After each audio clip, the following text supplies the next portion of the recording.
ब्रह्मपुरीत जनावरांची अवैध वाहतूक करणाऱ्या पिकअप वाहनावर कारवाई करून 20 जनावरांची सुटका करण्यात आली।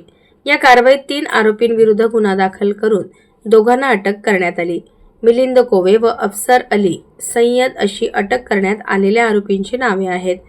8 डिसेंबरला स्थानिक गुन्हे शाखेचे पथक ब्रह्मपुरीत गस्तीवर होते। दरम्यान पोलीस पथकाला मिळालेल्या गोपनीय माहितीच्या आधारे 2 पिकअप वाहने थांबवून पंचासमक्ष तपासणी केली असता 6 बैल कत्तलीसाठी अवैधरित्या वाहतूक करून नेत असल्याचे आढळून आले। दोन्ही पिकअप चालकांची विचारपूस करून त्यांनी सांगितलेल्या ठिकाणी जाऊन खात्री केली असता 2 ठिकाणी 14 गोवंशीय जनावरे बांधून ठेवलेली मिळून आली।